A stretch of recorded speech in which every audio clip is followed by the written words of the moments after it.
అమరావతి నమో నమః.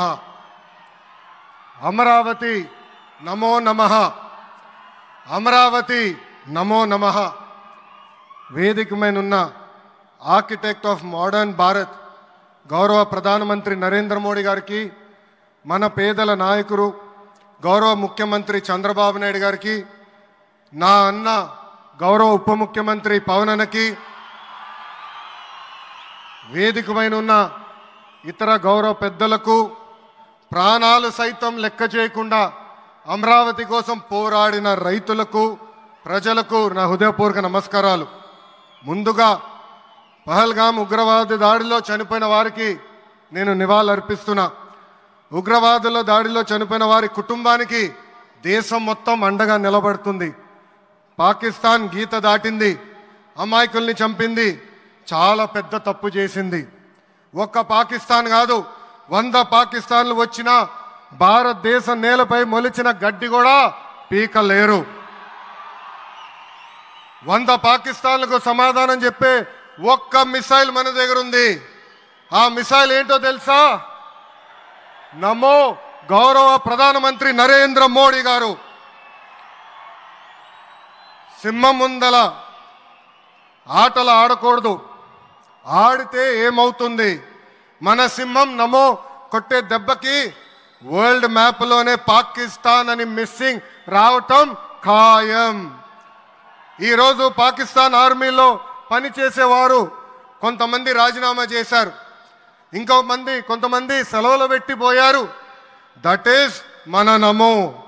నమో కొట్టే దెబ్బకి పాకిస్తాన్ దిమ్మ తిరుగుతాం ఖాయం. ఈరోజు నేను గర్వంగా చెప్పగలుగుతున్నా, ఎంటైర్ నేషన్ స్టాండ్స్ విత్ మన నమో. కేంద్రం ఈరోజు కులగణన చేయాలన్న నిర్ణయం తీసుకుంది. ఇది ఒక నిర్ణయం కాదు, ఇది ఒక సంచలనం. Wear others hesitated for decades, Namo acted, rewriting history with courage. True to his commitment to empower the marginalized and deprived, Namo's bold stroke will deliver social justice in its truest form. నమో గారికి ఆంధ్రప్రదేశ్ అన్న, అమరావతి అన్న ఎంతో ప్రేమ. ఇప్పుడు ఆయన ఢిల్లీలో ఎంత బిజీగా ఉన్నారో మనందరూ తెలుసు. ఆయన ఈ కార్యక్రమానికి వచ్చారు. 2024 ఎన్నికల్లో ప్రజలు ఎన్డీఏ ప్రభుత్వానికి 94 సీట్లు గెలిపించారు. అందుకే మన ప్రధాని నమో గారు ఆంధ్రప్రదేశ్ కోరిన అన్ని కోరికలు తీరుస్తున్నారు. మొన్నే విశాఖపట్నానికి వచ్చి railway zone, NTPC green project, Nakkapalli bulk drug పార్క్కి నిధులు కేటాయించారు. ఏకంగా విశాఖపట్నం ఉక్కు ఫ్యాక్టరీని కాపాడారు. ఇప్పుడు అమరావతికి వచ్చి నిధులే కాదు పనులు కూడా ప్రారంభించబోతున్నారు. మనం ఒకసారి గతం కూడా గుర్తు చేసుకోవాలి. 2014లో రాష్ట్ర విభజన జరిగింది. కట్టుబట్టలతో మెడబట్టి మన బయటికి గెంటేశారు. ఎక్కడి నుంచి పరిపాలించాలో తెలియని పరిస్థితి. కానీ మన సిబిఎన్ గారికి సంక్షోభాలు కొత్త కాదు. ఒక పక్కన సంక్షేమం, మరో పక్కన అభివృద్ధి చేసి చూపించారు. అందరి ఆమోదం తెలిపిన తర్వాతనే అమరావతి రాజధానిగా ప్రకటించారు. రైతులు చేసిన త్యాగం వల్ల ఈరోజు అమరావతి ఏర్పడింది. ఒకే రాజధాని, అభివృద్ధి వికేంద్రీకరణ అనే ఎజెండాతో మన ప్రభుత్వం ముందరికెళ్ళింది. రాయలసీమను ఎలక్ట్రానిక్స్, ఆటోమోటివ్, రెన్యూవబుల్ ఎనర్జీ హబ్గా తయారు చేశాం. గోదావరి జిల్లాలో ఆక్వాని పెద్ద ఎత్తున ప్రోత్సహించాం. ఉత్తరాంధ్రలో ఐటీ, ఫార్మా కంపెనీలు కూడా ఆనాడు మనం తీసుకొచ్చాం. కానీ 2019 నుంచి 24 వరకు విధ్వంస పాలన మనం చూసాం. మన సిబిఎన్ పై ఉన్న వ్యక్తిగత కక్షతో అమరావతిని చంపేయాలని చూశారు. ఒక్క ఇటుక కూడా పెట్టకుండా 3 రాజధానులంటూ 5 సంవత్సరాలు గడిపేశారు. 8 ఏళ్ల పిల్లోడి దగ్గర నుంచి 80 సంవత్సరాల వృద్ధుల వరకు జై అమరావతి అంటూ జెండా బతుకుని రోడ్డు పైకి వచ్చి ధర్నాలు చేస్తాం, పోరాటాలు చేస్తాం, మనందరం చూసాం. జై అమరావతి అన్నందుకు రైతులకి సంఖ్యలు వేశారు. జై అమరావతి అన్నందుకు మహిళా రైతుల్ని పోలీస్ బూటులతో తన్నిచ్చారు. జై అమరావతి అన్నందుకు రైతుల్ని ఏకంగా పెయిడ్ ఆర్టిస్టులు అన్నారు.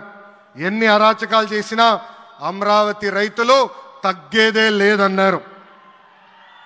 1631 రోజుల పాటు అమరావతి ఉద్యమం కొనసాగింది. 2070 మంది రైతులు చనిపోయారు. సుమారుగా 3,000 మంది రైతులపైన ఆనాటి ప్రభుత్వం దొంగ కేసులు పెట్టింది. ఎన్ని కుట్రలు చేసినా జై అమరావతి అన్న నినాదం ఆపలేకపోయారు. అయినా ఆపేదానికి పీకేదానికి అమరావతి ఎవరో ఇంట్లో పెంచుకున్న మొక్క కాదు, జనం గుండెల్లో దాచుకున్న ప్రజా రాజధాని. అమరావతికి శంకుస్థాపన చేసింది ఎవరు? మన నమో శంకుస్థాపన చేసిన అమరావతి ఆపే దమ్ము ఎవరికి లేదు. 1631 రోజుల పాటు పోరాడి అమరావతిని నిలబెట్టిన రైతులకి నేను ఈరోజు శిరస్సు వంచి నమస్కరిస్తున్నాను. ప్రధాని నమో గారి చేతి మీదుగా అమరావతి పనులు తిరిగి ప్రారంభం అవుతున్నాయి. ఇంకా అమరావతి అన్స్టాపబుల్. అభివృద్ధి వికేంద్రీకరణ అంతే స్పీడ్గా జరిగిపోతుంది. Polavaram, Visakha steel plant, Bhogapuram airport, Prakasam జిల్లాలో CBG plant, Kurnool high court bench, ఇలా అన్ని కార్యక్రమాలు జెట్ స్పీడ్తో జరుగుతాయి. ప్రజాప్రభుత్వం ఏర్పడిన 10 నెలల్లోనే 8 లక్షల కోట్ల పెట్టుబడితో వాటి ద్వారా 5 లక్షల మందికి ఉద్యోగాల అవకాశాలు కల్పించడానికి అనేక నిర్ణయాలు మేము తీసుకున్నాం, ఒప్పందాలు కుదిరించుకున్నాం. అంతేకాదు 16,347 పోస్టులతో మెగా డిఎస్సి నోటిఫికేషన్ కూడా ఇచ్చాం. 5 ఏళ్ళలో ప్రైవేట్ రంగంలో 20 లక్షల ఉద్యోగాలు కల్పించాలని ఒకే ఒక లక్ష్యంతో ఈ ప్రజాప్రభుత్వం పనిచేస్తుంది. ఆంధ్రప్రదేశ్లో ఇప్పుడు డబుల్ ఇంజిన్ సర్కార్ ఉంది. 2 పవర్ఫుల్ ఇంజిన్లు. ఒక పక్కన మన నమో, మరో పక్కన మన సిబిఎన్ గారు. అభివృద్ధి సంక్షేమం అనేది జోడెద్దుల బండి. ఎన్ని ఇబ్బందులు ఉన్నా సంక్షేమ కార్యక్రమాలు అమలు చేస్తూ అభివృద్ధి పరుగులు పెట్టిస్తున్నారు మన సిబిఎన్, మన పవన్ అన్న. ఇంకా మనకి తిరిగే లేదు. ఇది తెలుపుకుంటూ గౌరవ ముఖ్యమంత్రి గారు ఎప్పుడూ మన పైన ప్రేమ చూపిస్తూనే ఉన్నారు. మనం అడిగిన అన్ని కోరికలు తీర్చుకుంటూనే వస్తున్నారు. నాకు తెలిసినంత వరకు ఏ రాష్ట్రాన్ని కూడా గౌరవ ప్రధానమంత్రి గారు ఇన్నిసార్లు వెళ్ళింది లేదు. దానికి నేను హృదయపూర్వక ధన్యవాదాలు తెలుపుకుంటూ జై అమరావతి, జై అమరావతి, జై అమరావతి, జై ఆంధ్రప్రదేశ్, జై ఆంధ్రప్రదేశ్, జై ఆంధ్రప్రదేశ్. నరేంద్ర మోడీ గారి నాయకత్వం, నరేంద్ర మోడీ గారి నాయకత్వం, చంద్రబాబు నాయుడు గారి నాయకత్వం, పవన్ అన్న నాయకత్వం. జై హింద్. అద్భుతం. ఒక ఉత్తేజపూర్వకమైనటువంటి ప్రసంగాన్ని అందించారు శ్రీ లోకేష్ గారు. ధన్యవాదాలు. ఇక తదుపరి తెలుగువారి గుండెల్లో, ఆంధ్రుల హృదయాల్లో చిరస్థాయిగా నిలిచిపోయేటువంటి ఒక నాయకుడు